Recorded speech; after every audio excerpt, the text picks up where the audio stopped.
Hi, my name is Winnie. Welcome to my life's journey.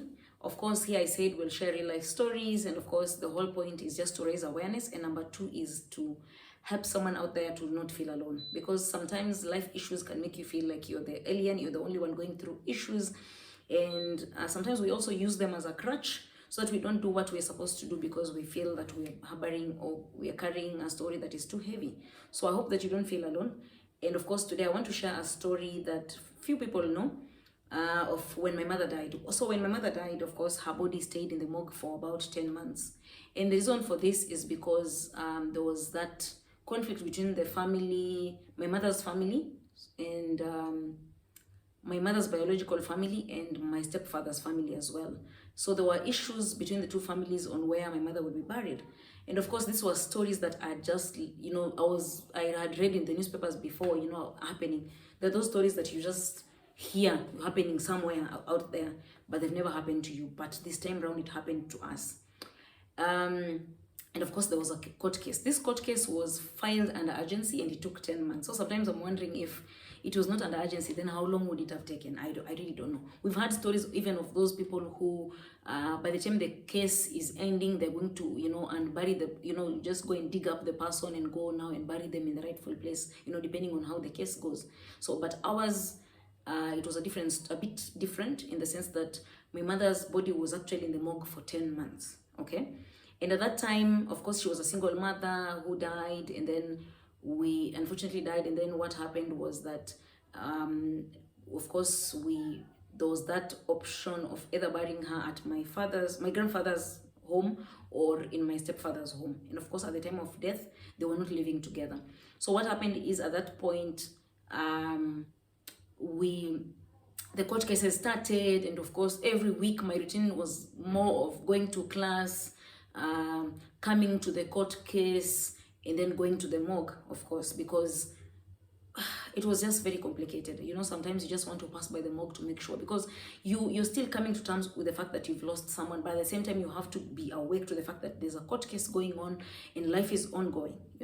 So it was a horrible year. Actually, technically, it was just a horrible year. And of course, the court case went on for so long. There were witnesses being heard from different sides. Of course, it took so long for them to decide. Eventually, my grandfather got to bury my mother. So she was buried at my grandfather's, her father's home. And of course, it was really complicated because even my own siblings could not come at the time because it was just complicated. So basically, it was so bad because I remember that is the time I went into depression at the time, because I was, it was so heavy. I was trying to run away from it. Of course, I went into depression. I started taking alcohol because I felt, just like running away from all of it. So you have to be strong, but at the same time, you're crashing on the inside. So you're trying all these things just to make sure that you can survive, just that time. And of course, by the time we were, getting the body from the morgue for 10 months, the cost of the morgue is also high. So we were supposed to pay for the morgue. I remember at the time I had to take some of the savings I had, that were given to me from my mother's workplace to just settle the bill first. And of course, also that one brought a lot of controversies around it, because people were like, why are you taking your school fees and paying it to the morgue? But because there was no other choice. I felt like I didn't have a choice, and I felt like I can't stay with my mother's money, and now she's dead and I couldn't even pay for her morgue. And of course, it just meant that everyone felt differently about what I had done. And I remember that also brought me stress, because I was wondering what should I have done? Of course, everyone was coming and asking you, why? I've heard you took this money. I've heard this is what you did. Why did you take that money? And of course, my answer was one. It was because it was my mother's money, okay? Because I didn't feel the need to hold on to that money, yet we needed to move. Of course, after 10 months of, going to court and her body was in the morgue, we needed to move to go and finally, bury her. And it was a moment and a half, okay? And of course, finally, we buried our mother. But what happened after was that we had strained relationships amongst ourselves, because at the time there were witnesses that were on my stepfather's side, even amongst us children. Others were on my mother's side. And it was not even a bit, it was very complicated. So of course, I just learned that sometimes a lot of things can happen within the family front that can leave other people, you know, dealing with the consequences of their actions, dealing with what had happened. Of course, things were uttered, funny things were said. And I remember even there was this day we were in court, and a person who actually, was it KTN? It was someone from KTN or NTV, I don't remember, were coming, and then they wanted to take, you know, to air that story. And of course, none of us was willing to air that story because already we were hurting. So hey, I just learned that no one really cares sometimes when you're hurting. People just are looking out for themselves. Someone wants to get a story out of it. Of course, we had watched other stories about the same, you know, on TV, you know, previously. And it was a difficult moment because at the time we were, you know, processing a lot of things. There was loss, then there was the court case ongoing, then there was life still happening. It was the most horrific part, part of my life, that it was just, I really even don't have words to describe it. So, but what happened was, of course, even up to now, there's still strained relationships between the two families, and because of the court case, and of course other issues as well.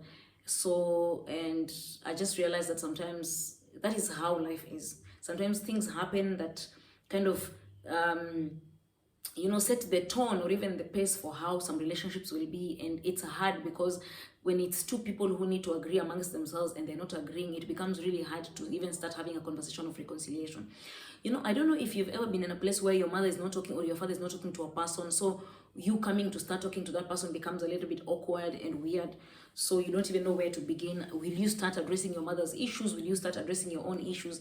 So it was kind of like, like that place. So, and of course, there's still some strained relationships even up to now. But I learned that, so number one, I learned that if you can sort things out of court, please sort them out of court. Okay. Number two, I learned that it's okay when things have gone, they've become already worse. It's okay for you not to try to fix them. Then the other lesson I learned is that sometimes there are mistakes that parents do that come to affect their children. Okay. And this is just from this story. And of course, I also learned that there are things that are messed up on another level that even on my level I cannot fix unless God allows me to fix it, and he fixes it, or he fixes it through me. There's no need of trying to even fix it. Okay. So it was hard. Even some relationships that were very close to me, it is very hard to even come back to reconcile, the two, or some of them rather. And it was the most horrific time. Okay. Family dynamics are hard. The moment parents are fighting, the moment siblings are fighting, the moment families are fighting, against each other, it leaves you in a place where you have no idea even how to maneuver, or even where to go, or even who to keep in touch with, who not to keep in touch with.